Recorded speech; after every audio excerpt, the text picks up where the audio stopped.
Good morning everyone. कैसे हैं आप? आई होप सो आप सब अच्छे होंगे और मेरे यूट्यूब चैनल पर जो वीडियोस लगातार आ रही हैं उनको आप देख रहे होंगे। जैसा कि आप जानते हैं, ज्योग्राफी बाय आबिद सर में, ठीक है, मैं क्लासें ले रहा था, लेकिन अब हमने इसका नाम चेंज करके जनरल स्टडी ग्रुप कर दिया है, जिसमें अब सभी तरह की क्लासेस आपको यहाँ देखने को मिलेंगी। यानी कि सभी विषय की क्लासेस आपको देखने को मिलेगी और सभी प्रकार की रणनीतियां, ठीक है, आपको अब इस चैनल पर दिखाई देगी। अब से पहले सिर्फ हम यहाँ ज्योग्राफी क्लासेस डाला करते थे, लेकिन अब यहाँ पर आपको सभी तरह की क्लासेस अवेलेबल होने वाली है। टॉपिक आज का बहुत इंपॉर्टेंट है। ठीक है, आज हम डिस्कस करने वाले हैं। ये टॉपिक है इंडियन इंडियन फिजियोग्राफी, भारत का भौतिक स्वरूप। जनरली भारत भारत के भौतिक स्वरूप को तीन मैक्रो रीजन्स में डिवाइड किया गया है। तीन मैक्रो रीजन्स में डिवाइड किया गया है और ये तीन मैक्रो रीजन्स हैं। Number one,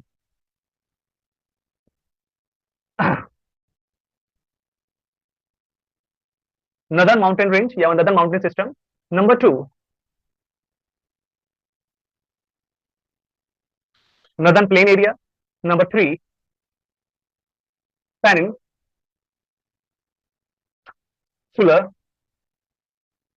reason.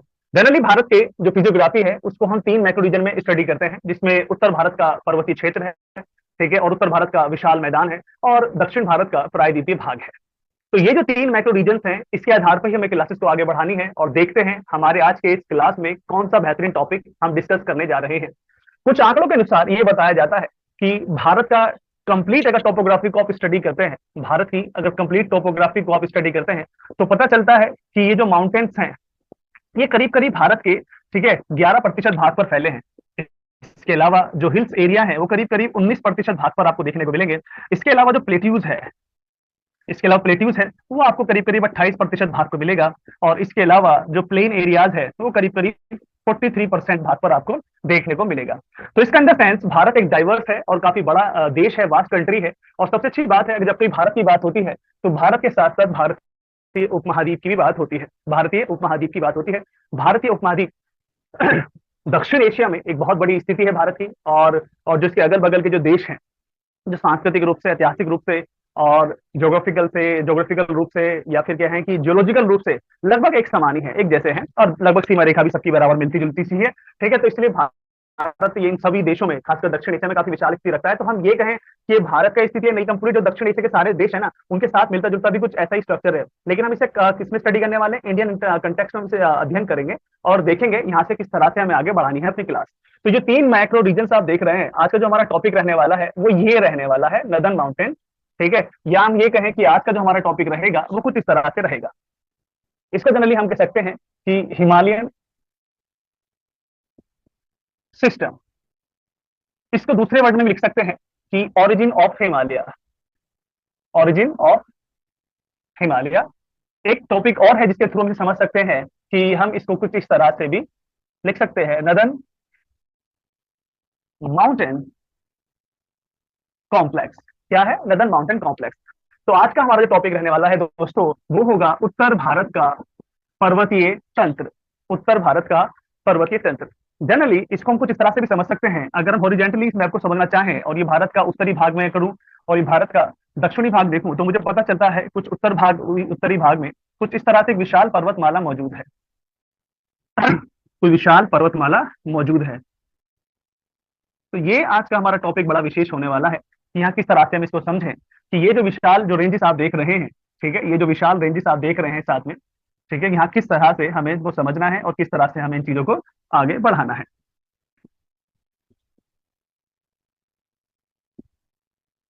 ठीक है, तो जनरली अगर इस चीज को मैं देखूं कि उत्तरी भारत से अगर हम दक्षिण भारत की तरफ यात्रा करते हैं, तो कुछ इस तरह से हमें माउंटेनियस रेंजेस नजर आती हैं। जैसे फर्स्ट पे हमें नजर आता है तिब्बतन हिमालय, जिसे और भी बहुत सारे नामों से जाना जाता है। फिर आता है ग्रेट हिमालय, ये भी बहुत सारे नामों से जाना जाता है। फिर आता है लेसर हिमालय, इसको भी काफी नामों से जाना जाता है। फिर आता है शिवालिक हिमालय। शिवालिक हिमालय के बाद है भाबर है, तराई है, फिर बांगर है, फिर खादर है, फिर नदियों का, ठीक है, अपना पर्टिकुलर एरिया आ जाता है। फिर यहाँ से वही प्रक्रिया शुरू होकर ये हमारा इंडियन पेनिसुला बन जाता है। सो आज का जो हमारा टॉपिक रहने वाला है वो ये टॉपिक ये है कि उत्तर भारत का जो पर्वतीय तंत्र है, ठीक है, खासकर मैं ये कहूँ कि भारतीय उपमहाद्वीप का जो उत्तरी पर्वतीय तंत्र है, इसको हमें समझना है। यहाँ से कई क्वेश्चन आपके एग्जाम में आते हैं और आते रहेंगे। ठीक है, सबसे पहले ये कि ये जो उत्तर भारत के पर्वतीय तंत्र है, ये भारतीय उपमहाद्वीप का जो उत्तरी पर्वतीय तंत्र है, आखिरकार ये कितने देशों में फैला है। यानी कि सीधा क्वेश्चन आपके एग्जाम में आता है एक्सटेंट, किसका, एक्सटेंट को लेकर, यानी कि विस्तार। तो ध्यान से देखना, पहला क्वेश्चन हम अभी फैक्चुअल के आधार पर निकलेंगे, यानी कि पहले हम फैक्चुअल इन्फॉर्मेशन कलेक्ट कर लेते हैं कि कहाँ का इसका विस्तार है, कहाँ का इसका विस्तार नहीं है। तो सबसे पहले हम इसको देखें तो पता चलता है ये इंडिया में भी है, ठीक है, ये पाकिस्तान में भी है, ये चाइना में भी है, ये नेपाल में भी है, और ये भूटान में भी आपको देखने को मिलेगा। ठीक है, तो ये इसका जनरली विस्तार है। अब हमारा जो एग्जाम है, ठीक है, हमारा जो पूरा का पूरा टॉपिक है वो इंडिया से जुड़ा हुआ है। तो यहाँ से हमें आइडेंटिफाई करना है, और यहाँ से आइडेंटिफाई करते समय बहुत इंपॉर्टेंट चीजें हमारे सामने आती हैं। वो ये कि जब इंडिया के हिमालय के बारे में पढ़ते हैं तो यहाँ से कई तरह के क्वेश्चन आते हैं। जैसे आपने देखा कि पहली रेंज जो है वो है 33 ट्रांस हिमालय, दूसरी रेंज जो है वो है ग्रेटर हिमालय, तीसरी रेंज है लेसर हिमालय, और चौथी रेंज है शिवालिक हिमालय। अब ये क्या है कि ये मेजर कंपोनेंट्स हैं। क्या है, ये मेजर कंपोनेंट्स हैं, मैंने कह सकता हूं ये है हिमालय के मेजर कंपोनेंट्स। क्या है, हिमालय के मेजर कंपोनेंट्स। अभी जो मेजर कंपोनेंट्स हैं इनका जो डिस्ट्रीब्यूशन है, ये सीधा क्वेश्चन पूछा जाता है कि बताइए भारत के किस राज्य में किस हिमालय का कितना विस्तार है। इसका मतलब ये हो जाएगा कि यहाँ जो स्टेट्स हैं इनसे जुड़े हुए क्वेश्चंस भी आपके सामने लगातार पूछे जाते हैं। तो यही हम आइडेंटिफाई करेंगे पहले फैक्चुअल इन्फॉर्मेशन में। इससे जुड़ा हुआ जो जियोलॉजिकल स्ट्रक्चर है, इसका ओरिजिन कैसे हुआ है, ठीक है, उसके बारे में हम बाद में बात करेंगे। पहले हम बात करते हैं, ठीक है, इसके एक्सटेंट, इसके विस्तार के बारे में। अब हमें यह साफ पता चल चुका है ये प्रमुख देश है जहां हिमालय फैला हुआ है। और इसके अलावा जो भारत के जो राज्य हैं, ये चारों हिमालय भारत के राज्य में या कौन कौन से राज्य हैं जिनमें चारों हिमालय हमें देखने को मिलते हैं, या कहें मेजर जो कंपोनेंट है हिमालय के वो मिलते हैं। ऊपर से शुरुआत करते हैं इसमें।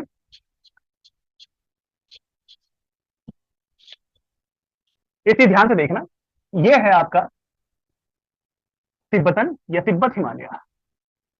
क्या है दोस्तों, तिब्बत हिमालय। तिब्बत हिमालय भारत के लद्दाख, एचपी और यूके जैसे राज्यों में स्थित है। कहां स्थित है, एचपी और यूके। एचपी से जुड़ा हुआ कई क्वेश्चन आता है। मैं यहाँ पर थोड़ा बहुत जम्मू कश्मीर भी ले सकता हूँ, क्योंकि जो जाटकर रेंज है, ठीक है, वो जाटकर रेंज आपको हल्का फुल्का कश्मीर में भी टच होती हुई नजर आती है, लेकिन मैन भी जो है वो लद्दाख में ही आपको मिलेगा। एचपी का मैंने कल भी आपको समझाया था कि स्पीति जो वैली है, स्पीति जो वैली है और जो किन्नौर, ठीक है, रीजन है, वो जनरली इस वाले पार्ट में आता है। ठीक है, एचपी हिमाचल प्रदेश का जो स्पीति वैली है और किन्नौर जो रीजन है वो आपको तिब्बत हिमालय में दिखाई देगा। इसके अलावा यूके का जो उत्तरकाशी है, ठीक है, उत्तरकाशी, चमोली, और इसके अलावा पिथौरागढ़। कहां पर, पिथौरागढ़, ये जनरली आपको तिब्बतन हिमालय मिलेंगे। लेकिन ये चीज याद रखना कि इन सभी का जो नदन पार्ट है, इन सभी का जो नदन पार्ट है वही आपको कहां मिलेगा देखने के लिए, तिब्बतन हिमालय में देखने को मिलेगा।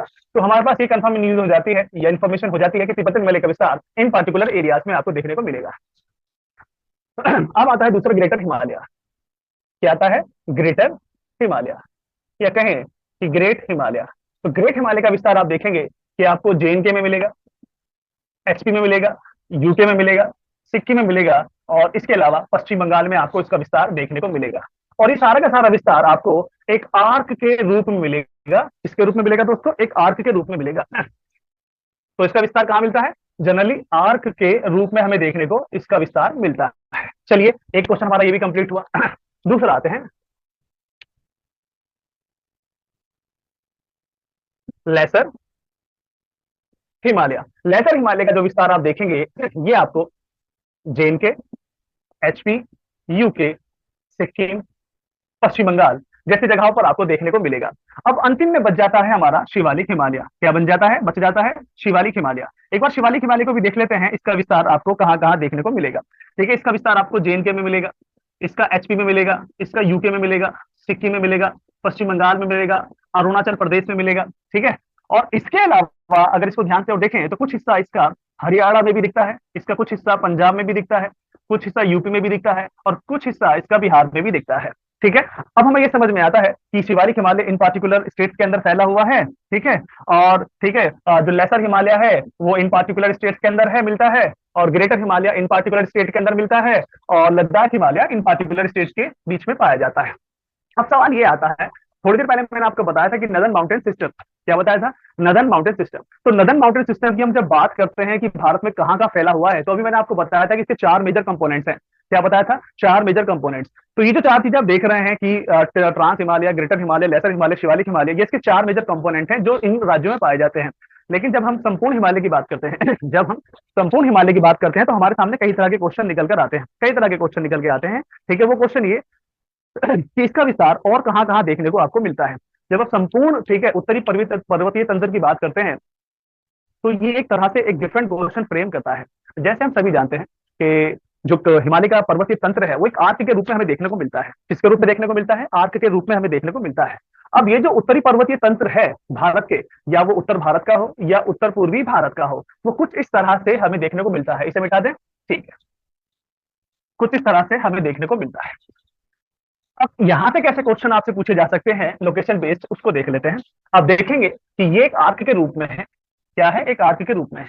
ठीक है, सुलेमान, किरथर, और फिर यहाँ पूर्वांचल की पहाड़ियां, फिर अराकान, योमा, कुछ इस तरह से देखने को मिलेगा। इसके उत्तर में आपको तिब्बतन हिमालय मिल जाएगा, ये आपको मध्य हिमालय मिल जाएगा, और ये आपको शिवालिक हिमालय का देखने के लिए मिल जाएगा। यानी कि शिवालिक हिमालय, मिडल हिमालय, ग्रेटर हिमालय और तिब्बतन हिमालय, ये मेजर की कुछ रेंजेस हैं जो देखने को मिल जाती है।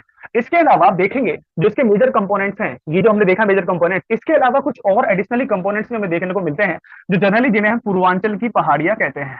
क्या कहते हैं? पूर्वांचल की पहाड़ियां। अब पूर्वांचल की पहाड़ियां, कई सारे क्वेश्चन यहाँ से बनते हैं। जैसे ही मैंने आपको बताया शिवालिक हिमालय, ठीक है, अरुणाचल प्रदेश में भी लगता है। कहाँ लगता है? अरुणाचल प्रदेश में। अब यहाँ से क्वेश्चन को समझना कि आपके एग्जाम में किस तरह से क्वेश्चन पूछे जा रहे हैं।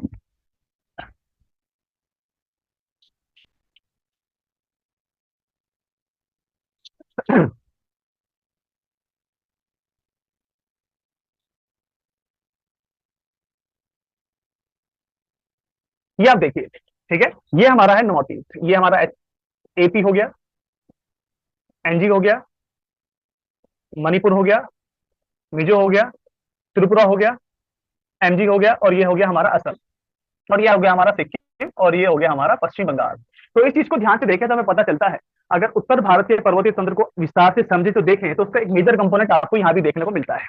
जैसे मैंने अभी कहा कि इसका शिवालिक हिमालय, ठीक है, शिवालिक हिमालय अरुणाचल प्रदेश में भी पाया जाता है। बहुत सारे विद्वान जो हैं वो शिवालिक हिमालय का जो पार्ट होता है वो एक्चुअल में, ठीक है, कंसीडर करते भी हैं, नहीं भी करते हैं। तो इनको हम समझ लेते हैं। अगर ये पूरा का पूरा हिमालय है तो इसको ध्यान से देखें तो पता चलता है ये इसका ईस्टर्न पार्ट है। कौन सा पार्ट है? ईस्टर्न पार्ट है। ठीक है, इस ईस्टर्न पार्ट को ध्यान से देखें तो पता चलता है कि ये अरुणाचल प्रदेश में, अरुणाचल प्रदेश के अंदर ये कुछ इस तरह से चीजें तैयार करता है जिसको हम दाफला, अभोर, मिश्मी, मिरी, ईटीसी पहाड़ियों के नाम से जानते हैं। ठीक है, तो ये कहाँ है, कहाँ मिलता है? ये सारा का सारा आपको यहाँ देखने को मिलेगी। ये पहाड़ी हाँ सारी की सारी शिवालिक हिमालय। इसके अलावा, ठीक है, जब ये एक आर्क के रूप में मौजूद है और इसका एक्सटेंशन जो है सिंटेक्सल बैंड बनाने के बाद, ये जो आप यहाँ हेयर पिन देख रहे हैं ना सिंटेक्सल बैंड की तरह, ठीक है, जो हेयर पिन लगा देते हैं फिर नीचे की तरफ जाता है, तो ये जो नीचे की तरफ गया है एक आर्क जो बना है, ठीक है, इस वाले हिस्से को अगर हम छोड़ दें तो अगर उत्तर पूर्वी भारत की बात करें तो ये पूर्वांचल पहाड़ियों के रूप में हमें नीचे नजर आता है। किसके रूप में नजर आता है? पूर्वांचल की पहाड़ियां। तो आपके एग्जाम में क्वेश्चन बनता है पूर्वांचल की पहाड़ियां, या कहें पूर्वांचल की हिल्स, जिसे जनरली मैंने अभी कहा था ईस्टर्न हिल्स। क्या कहा था? ईस्टर्न हिल्स कहा था। इस ईस्टर्न हिल्स में कई सारे क्वेश्चन आपके एग्जाम में बनते हैं। फॉर एग्जाम्पल इसमें पटकाई बूम आपको देखने को मिलेगा, इसमें नागा हिल्स आपको देखने को मिलेगी, इसमें मणिपुर भी, ठीक है, मणिपुरी हिल्स, इसमें मणिपुरी हिल्स आपको देखने को मिलेगी, और यहाँ पर मौजूद है, ठीक है, मिजो हिल्स। क्या है? मिजो हिल्स। तो ये जो सारी की सारी पहाड़ियां आप देख रहे हैं जनरली सारी की सारी क्या है? ये पूर्वांचल की पहाड़ियां हैं। तो उत्तर पूर्वी भारत का ये जो पार्ट है बहुत ही कॉम्प्लेक्स है। तो यहाँ पर आप देखेंगे इस वाली लाइन में, तो यहाँ पर आपको सारी की सारी पहाड़ियां कौन सी नजर आ रही है?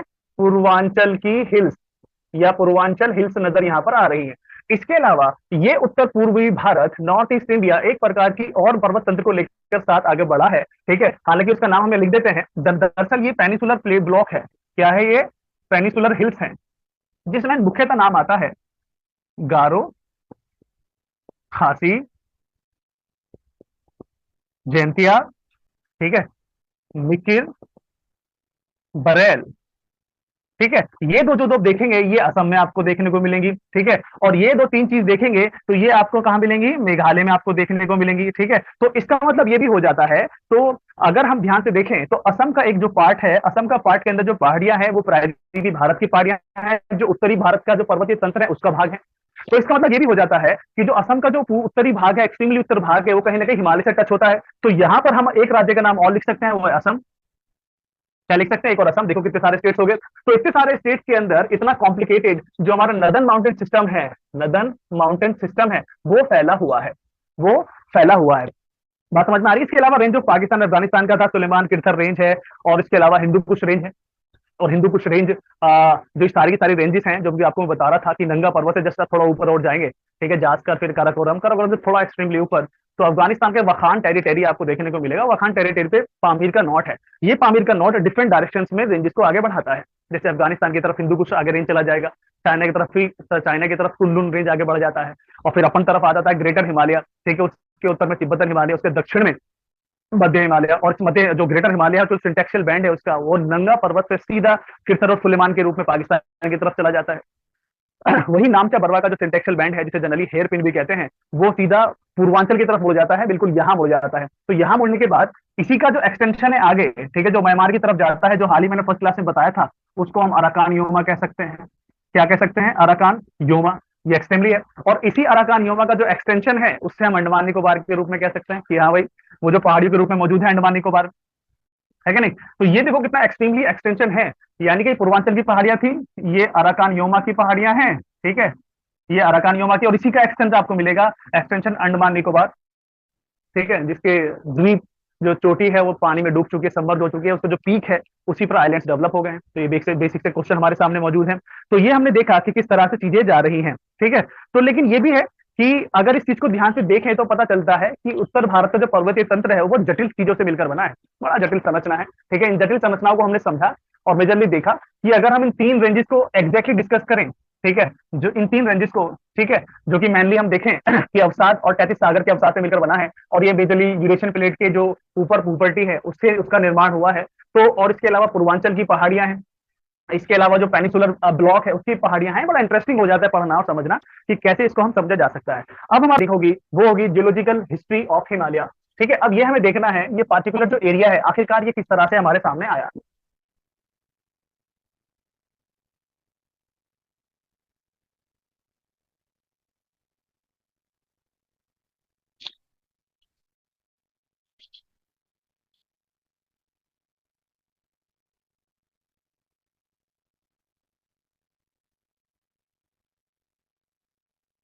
Upliftment of Himalaya, upliftment of Himalaya, as we know that कि भाई जियोलॉजिकल हिस्ट्री अगर हम पढ़ते हैं हिमालय की तो देखिए याद रखना कि अपलिफ्टमेंट ऑफ हिमालय जो हुआ है वो दो प्लेटों के टकराने से हुआ है। कुछ इस तरह से समझ लेते हैं।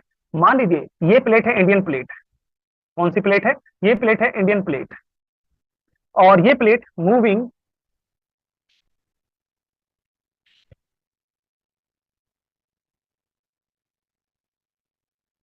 टूवर्ड नॉर्थ, ठीक है, मूविंग टूवर्ड नॉर्थ। यहाँ एक प्लेट और है, ठीक है, इसको कहते हैं यूरेशियन प्लेट। क्या है, यूरेशियन प्लेट। अब क्या है कि ये थोड़ी डेंस, इसकी हाई डेंसिटी है इस प्लेट की। एक चीज और ऐड कर लेते हैं इसमें, हाई डेंसिटी वाली प्लेट है हमारी इंडियन प्लेट, ये कम डेंसिटी इसके मुकाबले की तरफ। अब धीरे धीरे आगे बढ़ रहा है। इसके बीच में एक जल है, ठीक है, एक जल राशि है, इसे जनरली हम कहते हैं तैतीस सागर। क्या कहते हैं, तैतीस सागर। ये तैतीस सागर, ठीक है, बहुत सारी नदियों के अवसादों से भी पटा पड़ा है, क्योंकि यहाँ से बहुत सारे रिवर, ठीक है, निकल कर या बह कर अपना अवसाद इस पर्टिकुलर एरिया में डाल रही है, जिसमें सिंधु नदी है, सतलुज नदी है, गंडक है, करनाली है, ठीक है, तिस्ता है, बहुत सारे रिवर्स है जो अपना अवसाद लगातार इसमें डाल रही है। यानी कि ये रिवर्स हिमालय के उत्थान से पहले से बह रही है। एक तो इसमें अवसाद, और ऊपर से धीरे धीरे दोनों प्लेट्स का नजदीक आना, तो आप देखेंगे कि पानी का तो मूवमेंट कहीं ना कहीं हो जाएगा, लेकिन जो ये अवसाद है, ठीक है, और जो टॉप ऑफ द बॉर्डर आप इसे क्रस्ट कहते हैं, यहाँ पर कुछ नया चेंजेस आपको देखने को मिलेगा। सेकंड फेज में क्या होता है, ये कहानी करीब करीब बता रहा हूँ आपको, मतलब 7 करोड़ साल पहले शुरू हुई थी, ठीक है। तो ये कहानी वैसी है। तो ये जैसे सेकंड फेज नजदीक आता है तो इसमें आप देखेंगे कि ये जो पार्टिकुलर एरिया है और इंडियन प्लेट का, ठीक है, इंडियन प्लेट का सबडक्शन जोन में जाना, और ये जो 33 का अवसाद था, ठीक है, ये जो 33 का अवसाद था, इसका ऊपर उठना, इसका ऊपर उठना कुछ इस तरह से हमारे सामने निकलकर चीजों को लेकर सामने आता है। यानी कि इंडियन प्लेट, इंडियन प्लेट, और ये हुआ यूरेशियन प्लेट, क्या हुआ, यूरेशियन प्लेट। ठीक है, ध्यान से देखना, ये कुछ अवसाद हमें कुछ इस तरह से निकल के सामने आएगा। अब जैसे धीरे जैसे धीरे प्लेट एक दूसरे के पास आएंगी, ये कौन सा फोर्स के थ्रू काम कर रही है, ये बात काम कर रही है कंप्रेशनल फोर्सेस। ठीक है, कंप्रेशनल फोर्सेस के थ्रू दोनों प्लेटें आपस में आ रही है, और जितना क्लोज आएंगी ये उतना ही हाई अपलिफ्ट होता चला जाएगा, अपलिफ्ट होता चला जाएगा। कुछ इस तरह से हमारे सामने आज के समय में हिमालय की उत्पत्ति होती हुई नजर आती है। लेकिन हमें यह समझना है कि ये जो काल, ये जो चीजें घटनाएं हुई हैं, ये जो सारी चीजें बनी हैं, आखिरकार ये कैसे बनी है और कितने फेजेस में बनी है।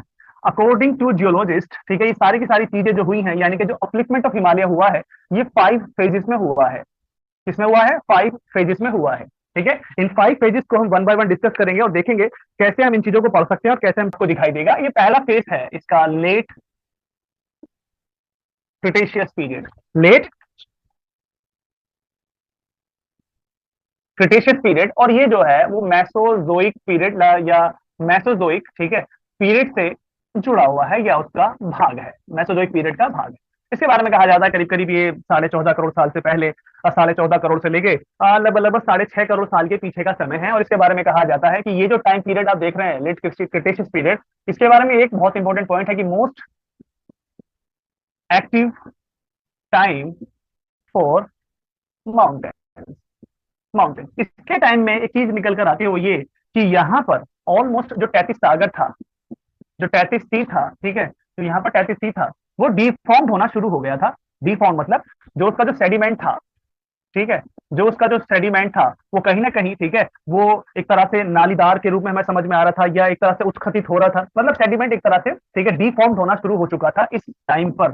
ठीक है, डिफॉर्म होना शुरू हो गया था, because end of the late Cretaceous period mean तक 6.5 करोड़ साल के आसपास इस टाइम पीरियड का अगर अंत हो जाता है, तो इस समय तक जो टैथिस सागर का अवसाद था वो डिफॉर्म्ड वाली कंडीशन में पहुंच चुका था। तो यहाँ से तो कहानी शुरू हो जाती है। इसका दूसरा जो फेस है वो हमें समझ, तो दूसरा जो फेस है इसका, उसके बारे में कहा जाता है कि यह इयोसिन टाइम, क्या है, इयोसिन टाइम। दूसरा फेस है इसका इयोसिन टाइम। इयोसिन टाइम के बारे में कहा जाता है कि इस टाइम पर ऑलमोस्ट जो ग्रेट हिमालय है, क्या है, जो ग्रेट हिमालय है उसका अपलिफ्टमेंट हुआ था। किसका हुआ था, ग्रेट हिमालय का अपलिफ्टमेंट हुआ था। तो दूसरा फेस हमारा समाप्त हुआ। तीसरा फेस है हमारा मियोसिन। क्या है तीसरा फेस, मियोसिन फेस। देखिए, इस फेज के अंदर सबसे इंपॉर्टेंट बात यह था कि इसमें मिडल हिमालय बना। क्या बना, मिडल हिमालय इसके अंदर बना। लेकिन ये जो मिडल हिमालय बना, ये एक तरह से डिसकंटिन्यू रेंज में बना। डिसकंटिन्यू रेंज, वो कैसे, इस तरह से देखिए, अगर हम मध्य हिमालय को ध्यान से देखें तो पता चलता है कि यहाँ पर आपको पीर पंजाल देखने को मिलेगा। क्या मिलेगा, पीर पंजाल। फिर इसके धार आपको धौलाधार आपको देखने को मिलेगा, धौलाधार रेंज आपको देखने को मिलेगी। इसके अलावा फिर आपको मसूरी, फिर आपको नागतीबा, फिर आपको महाभारत रेंज। तो ऐसे नंबर ऑफ डिसकंटिन्यू रेंज के अंदर मध्य हिमालय देखने को मिलता है। ठीक है, और इसके पीछे की वजह क्या है वो हम जानने की कोशिश करेंगे कि आखिरकार ऐसा कैसे हुआ कि ये जो डिसकंटिन्यू रेंज है, यहाँ कई प्रकार के वलित पर्वत के रूप में नजर आते हैं, या कई प्रकार के वलित के जो प्रकार हैं, जैसे रिकम्बेंट है, ओवरटर्न है, नेपे है, इस प्रकार के जो प्रकार है वलित पर्वत के, वो हमें यहाँ देखने को मिलते हैं। आखिरकार कैसे रहा होगा, मे भी हो सकता है, अगर आप इसको चीज को ध्यान से देखें तो जैसे नीचे की तरफ जा रहा है, सबडक्शन जोन में जा रहा है इंडियन प्लेट, तो इसके हिसाब से जो इसका रूट्स होगा, ठीक है, मैंने शुरुआत में आपको बताया था तिब्बतन हिमालय, ठीक है, और ग्रेट हिमालय, मध्य हिमालय, तो जो इनका रूट्स है, ठीक है, तो ज्यादा पुश होने की वजह से, ज्यादा थ्रस्ट होने की वजह से इनका जो रूट्स है कहीं ना कहीं इसका रूट डिस्प्लेस ना हो जाए। तो इस चीज पे ध्यान रखना होता है, ठीक है, इसको समझने के पीछे तो भाई जब ये स्टार पैटर्न का निर्माण हो रहा है, क्या उस समय कंप्रेशनल फोर्स ज्यादा था या कम था, ठीक है, और जिसकी अगर ज्यादा था तो कैसे ये बहुत सारे जो पार्ट्स में डिवाइड हो गया, टूट गया, ठीक है, और एक डिसकंटिन्यू रेंज में हमारे सामने मौजूद है। जैसे फॉर एग्जांपल आप महान हिमालय को देखिए, एक कंटिन्यूस रेंज देखने को मिलेगा, सिंगल एक चेन है, माउंटेन हमारे सामने चलाती है, बाकी रेस्ट ऑफ दी चीजों में कहीं ना कहीं चीजें हमारे सामने बिगड़ती हुई चली जाती है। अब अगला पॉइंट आता है, अगले पॉइंट को भी हम थोड़ा समझ सीन फेस। सीन फेस के बारे में कहा जाता है कि इस कालखंड के शिवालिक रेंज की उत्पत्ति हुई, और ऐसा भी कहा जाता है कि ये भी कालखंड शुरू हुआ तो यहाँ पर जो टैथिस सागर था, जो टैथिस सागर था उसका जो सेटलमेंट था, ठीक है, और उससे जो फॉर्मेशन हुआ माउंटेन्स का, वो यहाँ पर स्टॉप हो गया था। क्या हो गया था, स्टॉप हो गया था। तो बड़ी इंटरेस्टिंग चीज है कि ये किससे बना होता है। कहते हैं इसका जो निर्माण हुआ है, जो फ्लूवियल जो फैन है, तो इसमें यहाँ पर शिवालिक रेंज का उत्थान हुआ। अभी क्या चल रहा है? अभी चल रहा है प्रेजेंट एज। क्या चल रहा है? प्रेजेंट एज, दोनों सेम वाला एज चल रहा है। और इस एज की अच्छी बात है कि अभी भी कोलिजन, ठीक है, कंटिन्यू है, कोलिजन कंटिन्यू है, अभी भी टकराव की स्थिति बनी हुई है, अभी भी कंप्रेशन फोर्स लगा हुआ है, ठीक है, जिससे हिमालय का उत्थान लगातार हो रहा है और लगातार होता ही रहेगा, ऐसा दिख भी रहा है। तो ये बेसिक सी चीजें हैं कि कैसे हमें समझना है कि हमारे कैसे हिमालय से आगे बढ़ रहा है। अब बेसिक सा क्वेश्चन आता है, जियोलॉजिकल हिस्ट्री या कहें स्ट्रक्चरल डिटेल्स ऑफ हिमालय। अब जो हिमालय है उस हिमालय से जुड़ी हुई कुछ इंपॉर्टेंट बातें हम डिस्कस कर लेते हैं। तो ये सिर्फ मिटा दें सारा, ठीक है, देख रहे हैं, ठीक है। ये दुनिया का सबसे यंगेस्ट माउंटेन क्या है? दुनिया का सबसे यंगेस्ट माउंटेन सिस्टम। इस यंगेस्ट माउंटेन सिस्टम को जनरली विद्वान टर्शरी माउंटेन सिस्टम भी कहते हैं या अल्पाइन माउंटेन सिस्टम भी कहते हैं। आज निर्माण मोकीज है, एंडीज है, आल्प है, एटलस है, हिमालय है, और ये सारे के सारे यंग यंग फोल्ड माउंटेन्स हैं। क्या है? ये सारे के सारे यंग फोल्ड माउंटेन्स हैं। तो ये हमारे कई सारे नाम हो गए। टर्शरी माउंटेन सिस्टम है, ठीक है, अल्पाइन अल्पाइन माउंटेन सिस्टम है, ठीक है, यंगेस्ट माउंटेन फोल्ड सिस्टम है। ये सारी की सारी चीजें हैं। और एक अच्छी बात ये है कि जितनी पर्वत तंत्र है आप उनको ध्यान से देखेंगे तो ये स्ट्रक्चर फॉर्म में है। ये क्या है? एक स्ट्रक्चर फॉर्म में है और बहुत सारी रेंजेस इनके पैरेलल आपको चलती हुई दिखाई देंगी, ठीक है।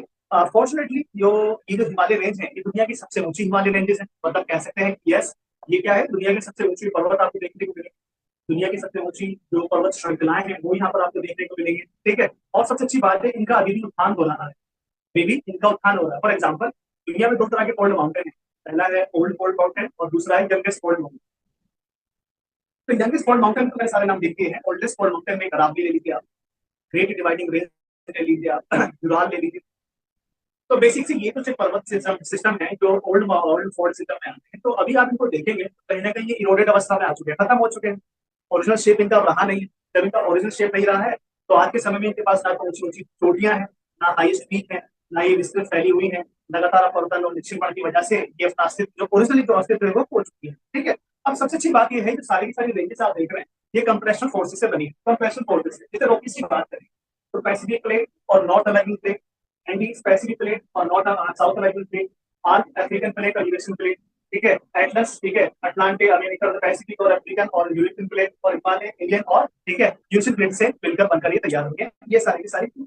अब एक चीज नजर आता है कि इतना ऊंचा आखिरकार कैसे हुआ होगा, ठीक है, ध्यान से देखिए। एक तो इसके पास सेडिमेंट, ठीक है, और दूसरा देखिए जैसे थ्रस्ट फॉर्म में जा रहा है, सबडक्शन में जा रहा है, तो कहीं ना कहीं सोर्स में क्वेट फोर्स जो होता है तो कहीं ना कहीं इसको और ऊपर लेके तरफ जा रहा है, इससे टाइट और अत्यधिक होती चली जा रही है, ठीक है। और इससे सबसे इंपॉर्टेंट बात यह है, अगर आप देख सकते हो लिख लेना कि Himalaya are predominantly marine sediment rocks but they can also have volcanic rocks. एक क्वेश्चन आपके एग्जाम में आता है कि जो हिमालय है, खासकर ग्रेट हिमालय और मिडिल हिमालय, ये प्योरली सेडिमेंट रॉक से बने हुए हैं, खासकर 33 सागर के अवसाद से बने हुए हैं। लेकिन फिर भी यहाँ पर आप देखेंगे कुछ वॉल्केनिक चट्टानें पाई जाती है, कुछ हार्ड रॉक्स पाई जाती है। तो वॉल्केनिक चट्टानों का मिलना और हार्ड रॉक्स का मिलना एक कारण हो सकता है जब सबडक्शन जोन में गया होगा तो मेल्टिंग फॉर्म में हुआ होगा और बुयांट फोर्स की वजह से ये ऊपर की तरफ आया होगा, या यहाँ पर जो प्राकृतिक भारत से कुछ इतना टूट कर देखिए जब ऊपर उठा होगा तो खासकर चट्टानें आपको महान हिमालय में देखने को मिलती है और प्रताप हिमालय में देखने को मिलती है। तो ये तो पार्टिकुलर चट्टानें हार्ड रॉक और वॉल्केनिक चट्टानें मिलती हैं। हो सकता है उनका अवशेष या अंश वहां पहुंच गया हो। इस तरह से इनके पीछे हम कह सकते हैं कि जो हार्ड रॉक्स है, खासकर ग्रेनाइट चट्टानें जो कि महान हिमालय में मिलती हैं, वो प्रोबेबली जो प्रायद्वीपीय भारत है उसका जो अंश कुछ टूट कर गिरा होगा वो उसके अंदर चला गया होगा, ठीक है। ये सारी की सारी चीजें हैं। और एक तरह से शिवालिक हिमालय जो हमें देखने को मिलता है वो Shivalik Himalaya fluvial plain area या फ्लूवियल जो सेडिमेंट है उससे निर्मित है अधिकतर, जो अभी भी आपको देखने में आता है कि इसका निर्माण अभी भी हो रहा है और ये काफी ज्यादा शिकार हो जाता है फ्लड का, लैंडस्लाइड का, ठीक है। बड़ी तादाद में आपको लैंडस्लाइड जैसी घटना देखने को मिलती है क्योंकि दे आर वेरी यंगेस्ट, ठीक है। और प्रोबेबली ये माना जाता है कि यहाँ की जो चट्टानें हैं वो पूरी तरह से अभी मैच्योर नहीं हुई है, जैसे खान हिमालय की, हिमालय की है, तो ये जल्दी लूज हो जाती है अगर ज्यादा बारिश हो जाए, ठीक है। अगर यहाँ डिफोरेस्टेशन कर दिया जाता है तो डिफोरेस्टेशन की वजह से वो जो ग्राउंड में जो पकड़ होती है, ठीक है, वो लूज हो जाती है। इसीलिए आए दिन आप देखोगे कि उत्तराखंड के अंदर आपको फ्लड की सिचुएशन नजर आती है, ठीक है। और बाकी आप लोग कंस्ट्रक्शन वर्क चल ही रहा है तो टाइप से कंस्ट्रक्शन हिमाचल और उत्तराखंड में, जिसकी वजह से बड़ी तादाद में मध्य हिमालय और शिवालिक हिमालय इस चीज का शिकार हो रहा है, इसलिए फ्लड वगैरह हम कह सकते हैं और दुनिया भर की चीजें हम इससे बता सकते हैं। अब एक चीज समझ में आती है कि सर ये जो सारी की सारी चीजें हैं, ठीक है, वो बात समझ में आ गया, लेकिन अक्सर कहा जाता है कि इनका जो रूट्स है, ठीक है, जिसे जनरली हम इंडस को जोन कहते हैं, नैन सेंट्रल थ्रस्ट कहते हैं, नैन बाउंड्री फोल्ड कहते हैं, ठीक है, और इसके अलावा हिमालयन फ्रंट फोल्ड कहते हैं। ये जो चीजें आप देख रहे हैं, तो सर इसको कैसे समझा जाए, और ये कैसे समझा जाए कि वो इनके रूट्स है वो कैसे डिस्प्लेस हो रहे हैं, और ये जो पर्टिकुलर फोल्ड है, जो फोल्ड जो लाइन है, जो लाइन को अलग करती है, उसको भी एक तरह से समझने की हम कोशिश करते हैं समझाने के लिए।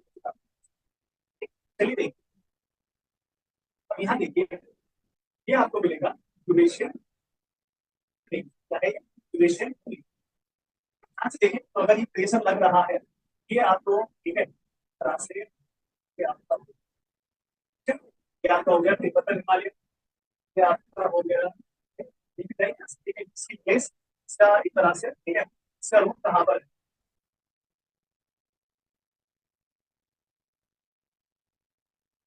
देखिए ये एक ही सबडक्शन जोन के थ्रू हुआ है, तिब्बतन हिमालय और ग्रेट हिमालय के बीच में है पार्टिकुलर जोन आप देखिए, इसे कहते हैं इंडस ट्रांसो सर्जर जोन, या ऐसे इंडिजाइन भी कहते हैं, इंडिजाइन भी कहते हैं। इस तरह का देखिए ग्रेट हिमालय का रूट्स है, रूट्स है, तो आपको कहाँ मिलेगा, तिब्बतन हिमालय के नीचे मिलेगा। चलिए दूसरे पे आ जाते हैं, ये तो महान हिमालय और लेसर हिमालय के बीच में आप देखेंगे, इस वाली लाइन को कहते हैं, तो शिवालिक हिमालय और लेसर हिमालय के बीच में जो आप देखेंगे, ये हमें boundary fold, land boundary fold, और शिवालिक हिमालय और प्लेन एरिया के बीच में प्लेन फोल्ड देखेंगे, इसे कहते हैं फ्रंट हिमालयन फोल्ड या बाउंड्री कह दीजिए आप। तीन चीजें आपको समझ में आ सकता है कि किस तरह से अत्यधिक प्रेशर के कारण, कंप्रेशन फोर्सेस के कारण जो इन हिमालय का रूट है वो चेंज हो रहा है, और वो कैसी ड्यूरेशन के बीच में जाना है, ऐसा ना हो कि ज्यादा कंप्रेशन फोर्स की वजह से हाथ से गिर जाए।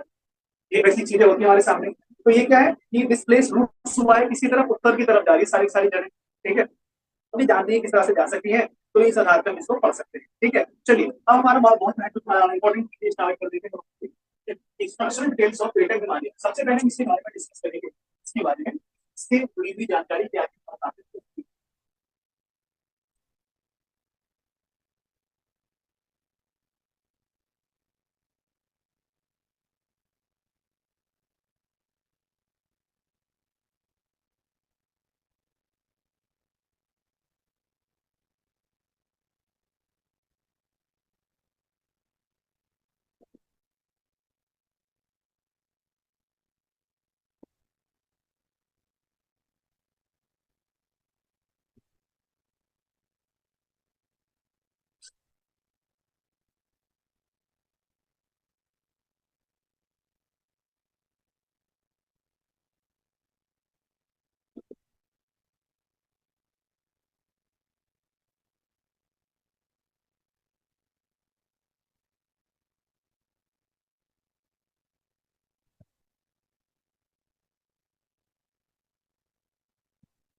इससे आपको मतलब कि कुछ नाम मैंने आपको गिनाए हैं, इसके अलावा भी बहुत बहुत सारे नाम हैं, केदारनाथ है, बद्रीनाथ है, और इसके अलावा शीश मंगमा है, ठीक है, बहुत सारे नाम आपको देखने को मिलेंगे, और पूरा कांगड़ा है, ठीक है, और शांतपुर है, नामचा बरवा है, कुछ ऐसी पीक्स भी आपको देखने को मिलेंगी। अब ये जो देख रहे हैं ग्रेटर ग्रेटर हिमालय, ठीक है, इस ग्रेटर हिमालय के बारे में कहा जाता है कि ये जो हिमालय है ये तिब्बतन हिमालय से यंगेस्ट, या हम ये कहें कि मध्य हिमालय से ओल्डेस्ट हिमालय है, जो एक सीरीज में आपको देखने को मिलेगा, जिसका निर्माण जब भी हमने भी डिस्कस करके देखा था कब हुआ।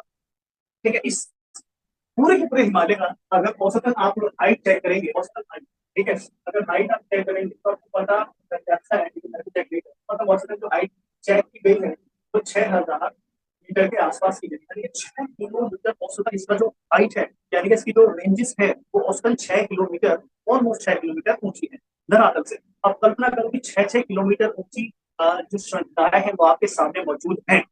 ठीक है, कितना खतरनाक होगा, कितना खतरनाक एक मंजर आपको देखने को मिलता है, उसका सुंदर भी कि भाई एक एक्सटेंसिव फॉर्म में तो करीब करीब 2400 किलोमीटर है, कितना है 2400 किलोमीटर लंबी फॉर्म है। सुलेमान कहते हैं कि 2500 किलोमीटर की फैला हुआ की बात करते हैं।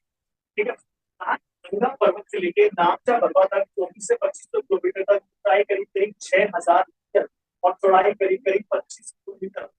चौड़ाई इस तरह से चौड़ाई देखिए, ये विस्तार से फैला हुआ, ये विस्तार से फैला हुआ है, मीन्स इतना विशाल एक आकृति ये लिया हुआ है हमारे सामने। इस बात से हम अंदाजा लगा सकते हैं, इस बात से हम अंदाजा लगा सकते हैं कि कितनी विशाल स्थिति उत्तर भारत में स्थिति बनाई हुई है। ठीक है, कितनी विशाल स्थिति इसने उत्तर भारत में बनाई हुई है। एक सबसे अच्छी बात यह है कि अगर इसको ध्यान से देखें तो पता चलता है कि ये जो पार्ट है, पर्टिकुलर एरिया है, ये अपने आप में विशाल श्रृंखलाओं के लिए तो प्रसिद्ध है ही, साथ में ये अपने विशाल जो ग्लेशियर्स हैं उनके लिए प्रसिद्ध है, जो कुछ खास चोटियां हैं उनके लिए प्रसिद्ध है, और कुछ खास जो पासेस हैं उनके लिए भी ये बहुत ज्यादा प्रसिद्ध है। अब ये चीज अगर ध्यान से देखें कि हमारे डिफरेंट डिफरेंट नाम से जाना जाता है, तो ये इसको कुछ जगहों पर सागर माता भी कहा जाता है, लेकिन सागर माता ठीक है इंडिया में नहीं कहा जाता है। सागर माता इसको नेपाल में कहा जाता है, और तिब्बत में इसको चुमलुंगमा कहा जाता है। यानी कि इसके नाम आप देखेंगे कि हिमालय के साथ साथ इसको हम सागर माथा चुमलुंगमा ये तिब्बत में कहते हैं, और ये कहा जाता है नेपाल में, कहाँ कहा जाता है, नेपाल में, और ये सब जगह कहा जाता है। ठीक है, तो ये इसके नाम है जो जाना जाता है, जिसका मतलब होता है स्काई, आसमान से बातें करने वाला। ठीक है, अब इसमें जनरली आप देखेंगे तो पता चलता है कि इस हिमालयन रेंज के अंदर ऑलमोस्ट ग्रेनाइट, नीस टाइप की चट्टानें मिलेंगी आपको। ग्रेनाइट मिलेगा, नीस भी मिलेगा, और बहुत सारी सेडिमेंट्री रॉक्स भी आपको देखने को मिलेंगे यहाँ पर। और ये ठीक है, great Himalaya relatively more symmetrical and have more bank structure. In general, the Himalaya range will have a gentle northern slope and much steeper southern slope. इसका मतलब यह है, थोड़ी देर पहले आप बता रहे थे, हम ठीक है, हमने कैसे कुछ समझा था। जो उत्तर का इसका स्लोप है वो स्टीपर है, और दक्षिण का स्लोप है वो कहीं ना कहीं जेंटल स्लोप के साथ चलता है। ठीक है, ठीक है, आई मीन जो इसका एक तरह से इसका नदन स्लोप है वो आपको बहुत ज्यादा ठीक है एक तरह से जेंटल फॉर्म में मिलेगा, और इसका जो दक्षिणी स्लोप है वो आपको एक तरह से ठीक है बहुत ज्यादा स्टीप स्लोप में मिलता है। इसके रीजन भी यही है कि जो थ्रस्ट हो रहा है, जो सबडक्शन हो रहा है, और जो कंप्रेशन फोर्स लग रहा है उसकी वजह से है, और बहुत सारे कारण और है कि भाई ठीक है वहाँ पर्टिकुलर एरियाज पर जो माउंटेनर्स होते हैं वो किसी वजह का इसी रीजन को फॉलो करते हैं कि वो वहाँ से चढ़ते हैं। ठीक है, तो ये सारी की सारी चीजें हैं, और सबसे इंपॉर्टेंट चीज ये है कि इसमें सेंट्रल क्रिस्टलाइन एक्सियल स्ट्रक्चर पाया जाता है, वो आपको लिख देता हूँ मैं। ठीक है, इसके सेंटर में एक चीज पाई जाती है, सेंट्रल क्रिस्टलाइन एक्सियल स्ट्रक्चर इसके अंदर पाया जाता है। ठीक है, क्या पाया जाता है, सेंट्रल क्रिस्टलाइन एक्सियल स्ट्रक्चर इसमें पाया जाता है, और इस स्ट्रक्चर के पीछे की वजह क्या है वो आपको थोड़ी देर में बता दूंगी।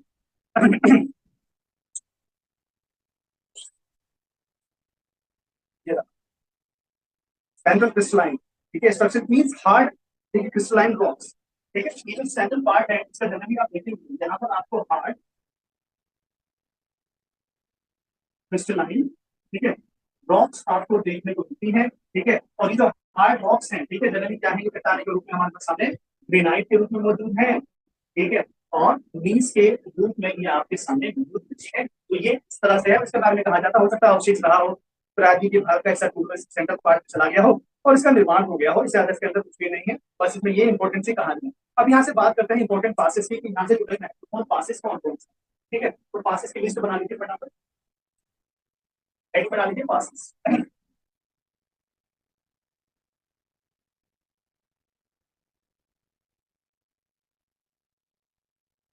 नंबर वन,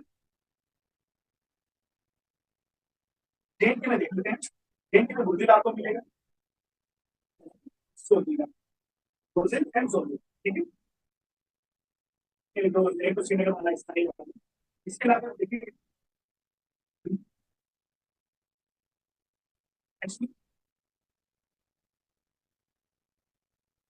अच्छा कैप्सा होता चित्तीला क्या आपको देखने को मिलेगा। इसके अलावा यूनियन है, आगरा, लेकी पास, लिंक लेक, ये बेसिक चीजें आपको मिलेंगी। और इसके अलावा सिक्किम में नाथुला, नाथुला और वेलकुला, और अरुणाचल प्रदेश में भी ठीक है कहा जाता है, बिल्कुल एग्जैक्ट बराबर में ही सिक्किम के, तो उसे बोमडिला कहते हैं। क्या कहते हैं? बोमडिला। तुआंग जो घाटी है, तुआंग वैली है, जो तुआंग जो मोनेस्ट्री है, वो आपको यहाँ पर आपको देखने को मिलेगा। ठीक है, तो इसके बाद में कहा जाता है कि ये जो बोमडिला है, ये तुआंग घाटी, तुआंग घाटी या तुआंग मोनेस्ट्री के मोनेस्ट्री से कनेक्ट करता है अरुणाचल प्रदेश में, और ये दुनिया की सबसे बड़ी बुद्धिस्ट मोनेस्ट्री है। ठीक है,